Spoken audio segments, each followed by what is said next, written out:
नमस्कार दोस्तों। आज हम बात करेंगे ब्रह्मचर्य पर।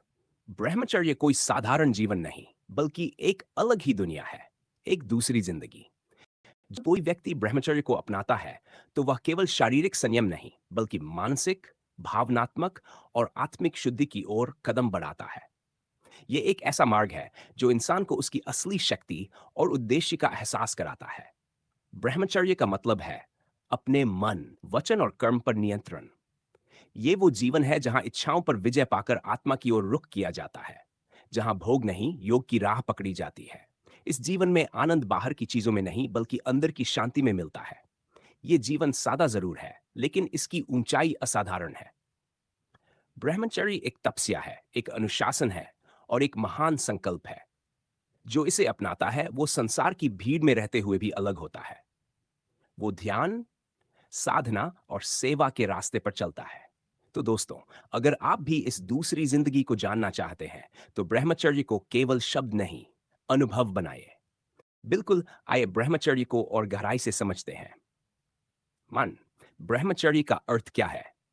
ब्रह्मचर्य दो शब्दों से मिलकर बना है। ब्रह्म अर्थात परम सत्य या ईश्वर, और चर्य अर्थात आचरण या चलना। इसका सीधा अर्थ है ईश्वर के मार्ग पर चलना। यह केवल काम इंद्रियों पर नियंत्रण नहीं है, बल्कि संपूर्ण जीवन को ईश्वर की ओर मोड़ देना है।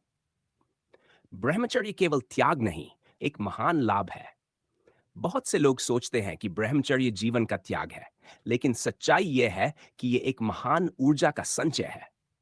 जब हम अपनी इच्छाओं और भटकाव पर नियंत्रण रखते हैं, तो वह ऊर्जा ध्यान, ज्ञान और सेवा में लगाई जा सकती है। जैसे नहर को बांध दिया जाए तो वह जल विद्युत बना सकती है। ब्रह्मचर्य से मानसिक शक्ति बढ़ती है। जो ब्रह्मचारी होता है, उसका मन अधिक स्थिर, शांत और केंद्रित होता है। उसकी सोच गहरी होती है और वह छोटी-छोटी चीजों से विचलित नहीं होता। अर्जुन, स्वामी विवेकानंद, चाणक्य जैसे महापुरुषों ने इसी संयम से अपार ज्ञान और आत्मबल अर्जित किया। ब्रह्मचर्य एक साधना है जो हर रोज करनी होती है। ये कोई एक दिन का नियम नहीं है, ये तो हर पल का अभ्यास है। हर बार जब कोई बुरी आदत या इच्छा उभरती है और हम उस पर विजय पाते हैं, वो ब्रह्मचर्य का ही हिस्सा है। संयम ही सच्ची स्वतंत्रता है।